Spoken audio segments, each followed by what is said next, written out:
Big Boss Malayalam season 8 Big Boss Malayalam season 7-ൽ നിങ്ങൾ എന്നെ കണ്ടിട്ടുണ്ടായിരിക്കാം. സീരിയൽ ഗ്രാൻഡ്മ എന്ന് പറഞ്ഞിട്ടുള്ളൊരു ചാനലിൽ ശരിക്കും പറഞ്ഞാൽ സീരിയൽ ഉൾപ്പെടെയുള്ള കാര്യങ്ങൾ ചെയ്യണം എന്നുള്ളൊരു ആഗ്രഹത്തോടെയാണ് തുടങ്ങിയത്. എങ്കിലും ബിഗ് ബോസ് ആരാധകരാണ് കൂടുതൽ നമ്മുടെ ഈ ഒരു ചാനലിനോട് അട്രാക്റ്റഡ് ആയത്.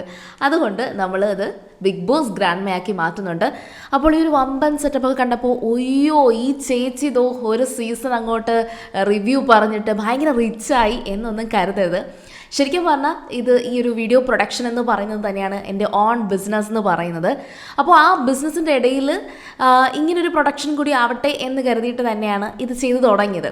പക്ഷേ എങ്കിലും ഞാൻ അഡീഷണലി പറയുന്നു, നമ്മൾ കൊച്ചു കൊച്ചു ചാനലൊക്കെ നിങ്ങൾ സ്വന്തമായിട്ട് വീട്ടിലിരുന്ന് നിങ്ങൾക്ക് ചെയ്യാവുന്നതേ ഉള്ളൂ. ബിഗ് ബോസിന് യൂട്യൂബ് ചാനൽ തുടങ്ങി ഈ ഒരു സീസൺ നിങ്ങൾക്ക് റിവ്യൂ ചെയ്യാം.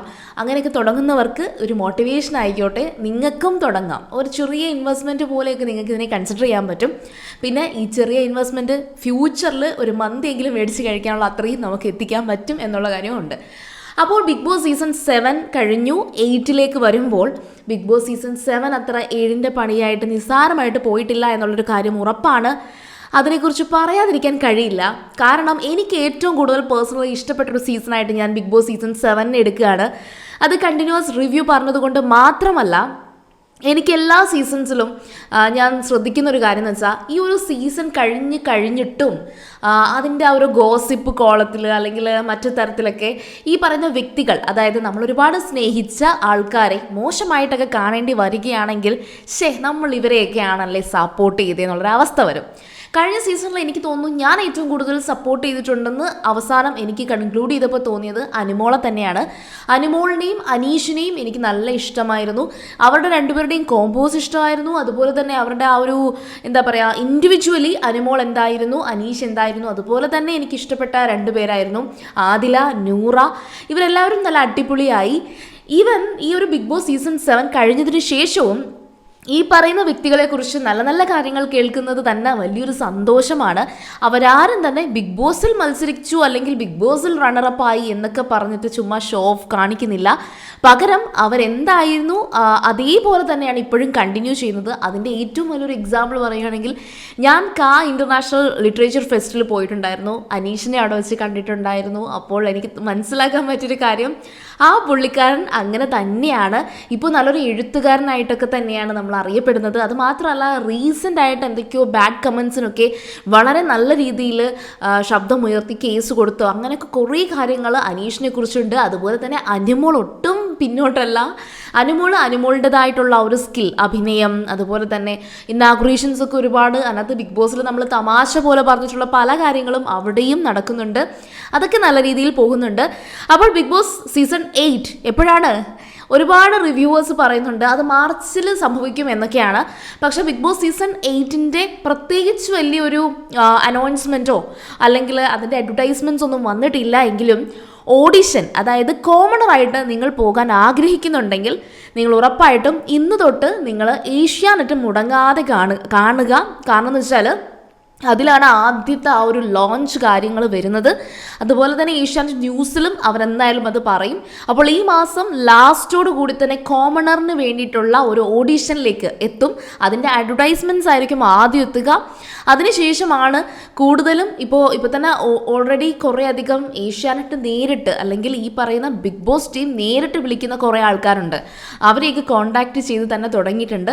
ഇതിൻ്റെ ഇടയിൽ നമുക്ക് വളരെയധികം സങ്കടം വരുന്ന ഒരു വാർത്ത ഉണ്ടായിരുന്നു.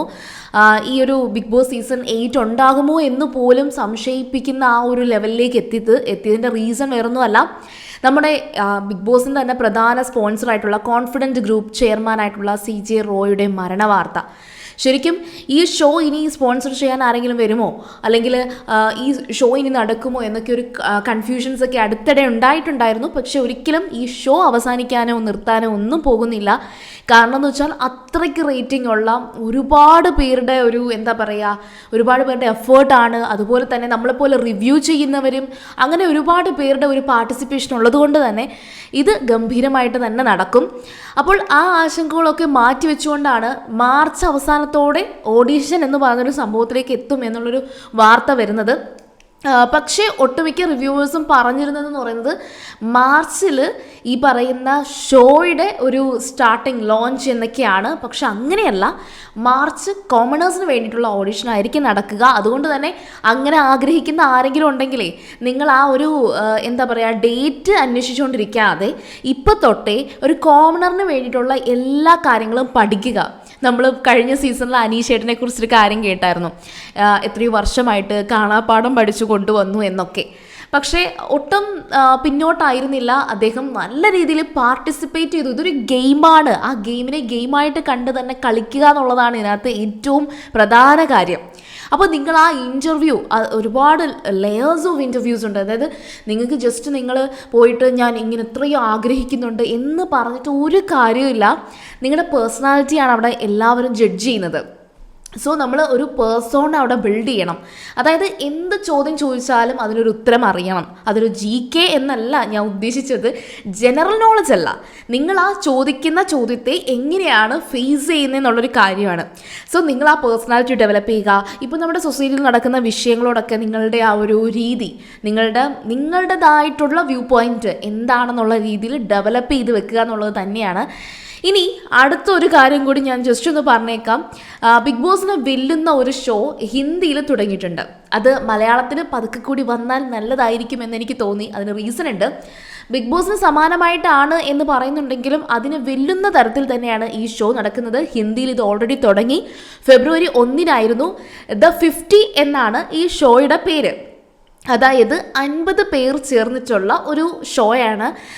ഇതിപ്പം ഹോട്ട്സ്റ്റാറിൽ അവൈലബിൾ ആണ്. 9 മണിക്ക് ഹോട്ട്സ്റ്റാറിൽ നമുക്ക് ഡെയിലി സംരക്ഷണമുണ്ട്.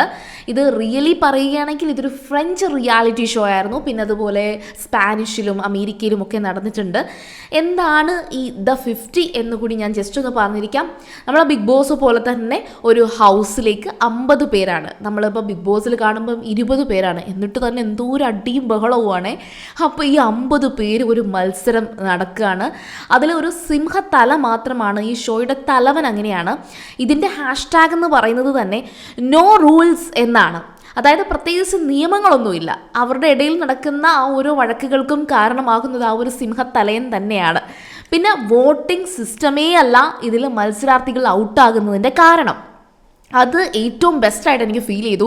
കാരണം എന്ന് വെച്ചാൽ ഈ ബിഗ് ബോസ് സീസൺ 7 വന്നപ്പോഴും അതിന് മുമ്പുള്ള സീസണുകളുടെയും ഒക്കെ ഏറ്റവും വലിയൊരു അലിഗേഷൻ അല്ലെങ്കിൽ ഒരു പോരായ്മയായിട്ട് എനിക്ക് ഫീൽ ചെയ്തതെന്ന് വെച്ചാൽ PR തന്നെയാണ്. PR പിരിവ് നടത്തിയിട്ട് ഒരു ചെറിയ ചതി അവിടെ നടക്കുന്നുണ്ട്. വേറൊന്നും കൊണ്ടല്ല. എനിക്ക് കഴിഞ്ഞ സീസണിൽ ആര്യൻ പുറത്തു പോയത് എനിക്ക് കുറച്ച് വിഷമം തോന്നിയൊരു കാര്യമാണ്. കാരണം ഏറ്റവും നന്നായിട്ട് ഗെയിം കളിച്ചിട്ടുള്ള, അപ്പോൾ എല്ലാവരും പറയും അയ്യോ ചേച്ചി ഗെയിം കളിച്ചതുകൊണ്ട് കാര്യമൊന്നുമില്ല. ശരിയാണ്, ഗെയിം കളിച്ചതുകൊണ്ട് കാര്യമില്ല.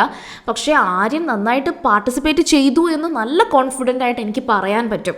കാരണം ഈ പറയുന്ന അനുമോളുമായിട്ട് ചേർത്തിട്ട് കുറേയധികം ഗോസിപ്പുകൾ ഉണ്ടായിട്ടുണ്ട്. ജിസേലായിരുന്നു ആ ഒരു സീസണിൽ തുടക്കം നല്ല താരമായിട്ട് വന്നത്. അതുകൊണ്ട് തന്നെയാണ് അനുമോൾക്ക് കുറേയധികം കോണ്ടന്റ് കിട്ടിയത്. അപ്പോൾ ആര്യൻ ഒരു ഓൾ ഇൻ വൺ ആയിരുന്നു. ഗെയിം കളിക്കുന്നതിനകത്തും എല്ലാത്തിനകത്തും സൂപ്പറായിരുന്നു. കുറേയധികം പ്രശ്നങ്ങളും ഉണ്ടാക്കിയിട്ടുണ്ട്, വഴക്കടിച്ചിട്ടുണ്ട്, കരഞ്ഞിട്ടുണ്ട്, എല്ലാം ചെയ്തിട്ടുണ്ട്. അപ്പോൾ ഗെയിം മാത്രമാണ് എന്ന് പറഞ്ഞിട്ട് ഞാൻ ആര്യനെ മാറ്റി നിർത്തുന്നില്ല.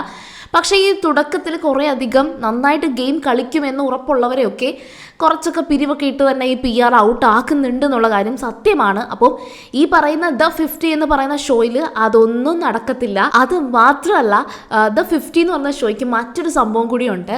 ഇത് കറക്റ്റാണോ എന്നൊന്നും എനിക്കറിയത്തില്ല. പക്ഷെ ഞാൻ കേട്ടൊരു കാര്യം എന്തെന്നറിയോ, ഈ ദ 50 എന്ന് പറയുന്നതിനകത്തുനിന്ന് ഒരാൾ ജയിക്കുമല്ലോ. ഈ ജയിക്കുന്ന ആളാണെങ്കിലേ അയാൾക്കല്ല ഈ പറയുന്ന 50 ലക്ഷത്തോളം രൂപ കിട്ടുന്നത്. പകരം അയാളെ സപ്പോർട്ട് ചെയ്യുന്ന, അയാളുടെ പേരിൽ നടത്തുന്ന ഗ്രൂപ്പുകൾക്കും അവർക്കൊക്കെയാണ് കിട്ടുന്നതെന്നാണ് ഞാൻ അറിഞ്ഞത്. അത് സുഖമാണല്ലേ.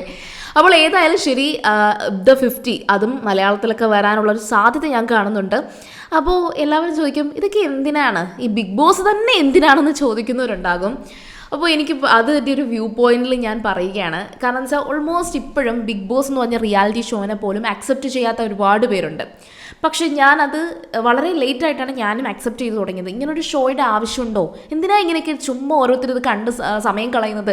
അതും മലയാളത്തിൻ്റെ ഇതിഹാസമായിട്ടുള്ള മോഹൻലാലാണ് അതിനെ ആങ്കർ ചെയ്യുന്നത്. അതും ഒരു വലിയ സംസാര വിഷയമാണല്ലോ. പക്ഷേ ഞാൻ അതിനകത്തൊരു എൻ്റെ ഒരു വ്യൂ പോയിന്റ്, പേഴ്സണലായിട്ട് ഞാനൊരു കാര്യം പറയുകയാണെങ്കിൽ, സത്യത്തിൽ ഇതുപോലത്തുള്ള ഷോകളൊക്കെ വരട്ടെ.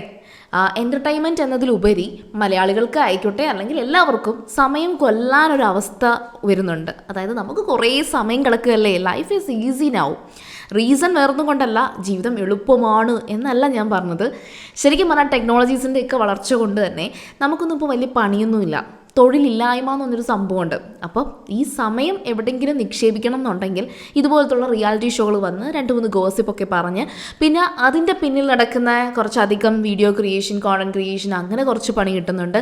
അതിലുപരി ഇതുപോലത്തുള്ള ഒരു സീസൺ വരുമ്പോഴത്തേക്കും വലിയ വലിയ സ്പോൺസേഴ്സ് കാശ് മുടക്കി ഈ പറയുന്ന കാശ് വളരെയധികം സാധാരണക്കാരുടെ ഇടയിൽ എത്തുക മാത്രമല്ല, അവരൊക്കെ കുറച്ചൊക്കെ ഒന്ന് സെലിബ്രേറ്റ് ചെയ്യപ്പെടുകയും അവർ അർഹിക്കുന്നവർ കുറേ പേര് രക്ഷപ്പെടുന്നുണ്ട്. അപ്പോൾ നമ്മൾ അതുകൊണ്ട് ഇതിനെ ഞാൻ അപ്രിഷ്യേറ്റ് ചെയ്യാൻ തന്നെയാണ് ചെയ്യുന്നത്. സോ എനിവേ, നമുക്കെന്തായാലും ഈ സീസൺ, അതായത് ബിഗ് ബോസ് സീസൺ 8 മലയാളം കഴിഞ്ഞ സീസണിലും അടിപൊളിയായിട്ട് ചില്ലായിട്ട് നമുക്ക് റിവ്യൂ ചെയ്യാം. അപ്പോൾ ഒരു 3-4 മാസമായി കാണുമായിരിക്കും ഞാൻ നിങ്ങളുടെ മുന്നിലേക്ക് വന്നിട്ടുള്ളത്. നിങ്ങൾ എന്നെ മിസ് ചെയ്തിട്ടുണ്ടോ അല്ലെങ്കിൽ നിങ്ങൾ എന്നെ മറന്നേ പോയോ എന്നൊക്കെയുള്ളത് കമൻറ്റിൽ പറയാം. നിങ്ങൾ സബ്സ്ക്രൈബ് ചെയ്തിട്ടില്ലെങ്കിൽ സബ്സ്ക്രൈബ് ചെയ്ത് ഉറപ്പായിട്ടും കൂടെ കൂടിക്കോ. ബിഗ് ബോസ് സീസൺ 8 അതിൻ്റെ ഫുൾ അപ്ഡേറ്റ്സുമായിട്ട് ഈ വർഷവും ഞാൻ എന്തായാലും കൂടെ ഉണ്ടാകും. അപ്പോൾ എൻ്റെ പേരൊക്കെ അന്വേഷിക്കുന്ന ആരെങ്കിലും ഉണ്ടെങ്കിൽ ഞാൻ ജസ്റ്റ് പറഞ്ഞേക്കാം, എൻ്റെ പേര് സഫാന, നിങ്ങൾ കാണുന്നത് ബിഗ് ബോസ് ഗ്രാൻഡ്മ. അപ്പോൾ സബ്സ്ക്രൈബ് ചെയ്ത് കൂടെ കൂടിക്കോ. അത്രയേ ഉള്ളൂ. Bye bye.